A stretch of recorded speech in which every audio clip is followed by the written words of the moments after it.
بسم اللہ الرحمن الرحیم۔ قرآن مجید کا پیغام عمل، 15واں پارہ۔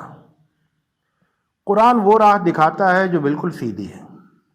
جو لوگ اپنے ایمان کی حفاظت کرتے ہیں اور اچھے کام کرتے ہیں، قرآن انہیں خوشخبری دیتا ہے، اور جو آخرت کو مانتے ہی نہیں، انہیں دردناک عذاب کی خبر دیتا ہے۔ جو شخص یہیں سب کچھ پا لینا چاہتا ہے، اس سے اللہ جو دینا چاہتا ہے وہ یہیں دے دیتا ہے، اور آخرت میں اس کا ٹھکانہ جہنم ہے۔ اگر تم آخرت کی کامیابی چاہتے ہو تو آخرت کے لیے جینا سیکھو، ایمان پر قائم رہو اور اس کے لیے ساری توانائی نچوڑ دو۔ اللہ تمہاری کوششوں کا بہترین انعام دے گا۔ اللہ کے علاوہ کسی کی عبادت نہ کرو، بس اللہ کی بندگی کرو۔ والدین کے ساتھ بہتر سلوک کرو۔ وہ بوڑھے ہو جائیں تو انہیں اف تک نہ کہو، ان کے جذبات کا خیال رکھو۔ ان کے سامنے نرمی، شفقت اور احترام کی تصویر بنے رہو۔ ان کے لیے دعا کرو کہ میرے رب، انہوں نے جس طرح محبت سے مجھے بچپن میں پالا ہے، تو ان پر ہمیشہ اپنی رحمتوں کا سایہ رکھ۔ اپنے باطن کو پاک رکھو، نیک بنو اور اپنے رب سے لو لگانے والے بنو۔ تمہارا رب تمہیں اپنی مغفرت کی چادر اڑا دے گا۔ رشتہ داروں کو ان کا حق دو، مسکینوں اور بے گھر غریبوں کی مدد کرو۔ اگر کبھی تم ان کی مدد نہ کر سکو اور تم اپنے رب کی رحمت کے امیدوار ہو تو انہیں نرم جواب دے دو۔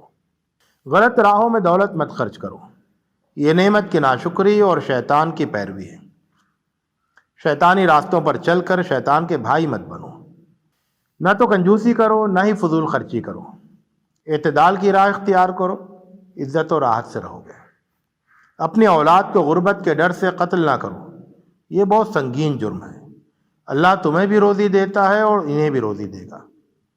زنا کے قریب مت پھٹکو، یہ بہت برا اور بڑی بے حیائی کا کام ہے۔ اللہ نے انسانی جان کو محترم قرار دیا ہے، کسی کو ناحق قتل نہ کرو۔ مقتول کے اولیاء بھی اللہ کے حدود کا خیال رکھیں۔ یتیموں کے بڑے ہونے تک ان کے مال کی اچھی طرح دیکھ ریکھ کرو، ان کے مال کی طرف بری نیت سے مت دیکھو۔ عہد کا پاس و لحاظ رکھو، اور عہد پورا کرنا اپنی ذمہ داری سمجھو۔ ناپو تو پورا پورا ناپو، اور تولو تو ٹھیک ترازو سے تولو۔ یہی اچھا طریقہ ہے اور اپنے نتائج کے لحاظ سے بہتر ہے۔ جس چیز کے بارے میں علم نہ ہو اس کے چکر میں نہ پڑو۔ اپنے کانوں، اپنی آنکھوں اور اپنے دل کو اچھے کاموں میں لگاؤ۔ یاد رکھو ان سب کے بارے میں پوچھ گچھ ہوگی۔ زمین میں اکڑ کر نہ چلو۔ جو انداز انسانوں کو زیب دیتا ہے وہ اختیار کرو۔ اللہ نے تمہیں حکمت کی تعلیم دی ہے، اس انمول تعلیم کی قدر کرو، اور اللہ کے ساتھ کسی کو شریک نہ ٹھہراؤ، کیونکہ اس کا انجام جہنم ہے۔ زبان سے وہ بات نکالو جو اچھی ہو۔ شیطان انسانوں کے درمیان فساد ڈلوانے کی کوشش کرتا ہے۔ شیطان انسانوں کا کھلا ہوا دشمن ہے۔ اللہ کو چھوڑ کر تم کسی اور کو نہ پکارو۔ جنہیں تم پکارتے ہو وہ تمہیں کسی مصیبت سے بچا نہیں سکتے۔ وہ تو خود اللہ کے عذاب سے ڈرتے ہیں، اس کی رحمت کے امیدوار ہوتے ہیں، اور اس سے قریب ہونے کے راستے تلاش کرتے ہیں۔ شیطان نے ٹھان لیا ہے کہ وہ انسانوں کو تباہی تک پہنچا کر رہے گا، اور اس کے لیے وہ اپنا پورا زور لگاتا ہے۔ شیطان سے بچنے کے لیے اللہ کی پناہ میں آؤ۔ جو اللہ پر بھروسہ رکھے گا اس پر شیطان کا بالکل بس نہیں چلے گا۔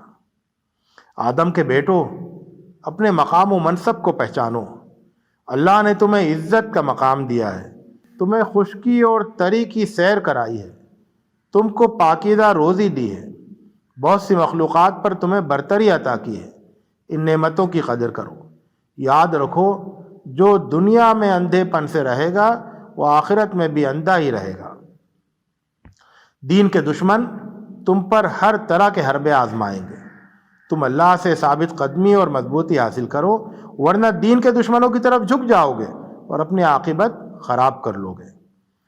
نمازوں کی پابندی کرو اور فجر کی قرات کا خاص اہتمام کرو۔ رات کو اٹھ کر تہجد پڑھو، یہ اللہ کی بہت بڑی نعمت ہے۔ اسی طرح تم قابل تعریف مقام تک پہنچ سکتے ہو۔ سچائی سے محبت کرو، دعا کرو کہ اے رب، جہاں بھی لے جا سچائی کے ساتھ لے جا، اور جہاں سے بھی نکال سچائی کے ساتھ نکال۔ اور اپنی طرف سے ایک اقتدار کو میرا مددگار بنا دے۔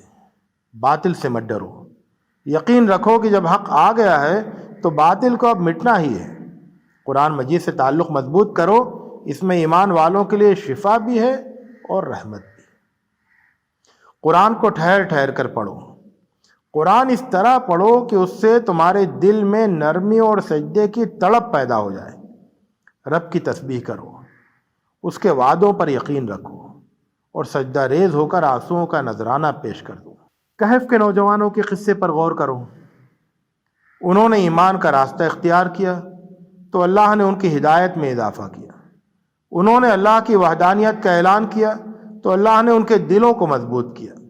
انہوں نے اپنی مشرک قوم اور ان کے دیوتاؤں سے برات کا اعلان کیا تو اللہ نے اپنے دامن رحمت میں انہیں جگہ دی اور ان کی زندگی کا انوکھا انتظام کیا، اور پھر انہیں اپنی زندگی ہی میں دین کا غلبہ دکھا دیا، اور وہ بھی 3 صدیاں گزر جانے کے بعد۔ تم جب بھی کسی کام کا ارادہ کرو تو اللہ کی مدد مانگا کرو۔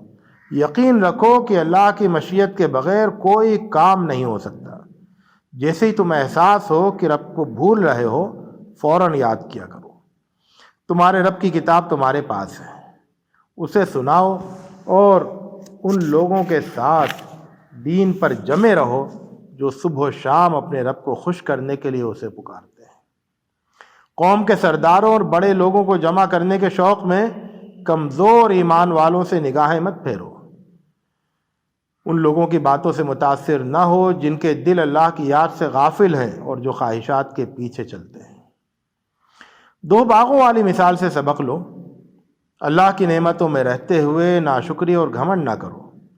اللہ کے ساتھ کسی کو شریک نہ کرو۔ کبھی یہ مت سوچو کہ تم کسی چیز پر اللہ سے زیادہ اختیار رکھتے ہو۔ جھوٹی امیدیں نہ باندھو۔ اللہ کی دی ہوئی چیزوں کو اللہ کی اطاعت میں صرف کرو۔ تمہارا مال اور تمہاری اولاد دنیاوی زندگی کی زینت ہے۔ یاد رکھو دنیا کی زندگی ختم ہو جائے گی اور نیک اعمال باقی رہ جائیں گے، اس لیے فانی چیزوں کے پیچھے آخرت میں کام آنے والی چیزوں سے غافل نہ ہو جاؤ۔ علم حاصل کرنے کے لیے دل میں موسیٰ جیسا شوق پیدا کرو۔ فیصلہ کیا کہ میں چلتا رہوں گا یہاں تک کہ یا تو 2 دریاؤں کے ملنے کی جگہ پہنچ جاؤں یا اسی طرح سالہ سال گزر جائیں۔ اور جب وہ اس بندے تک پہنچ گئے جسے اللہ نے اپنے خاص فضل اور علم سے نوازا تھا تو علم حاصل کرنے کے جذبے سے اس کے ساتھ ہو لیے۔ وآخر دعوانا ان الحمد للہ رب العالمین۔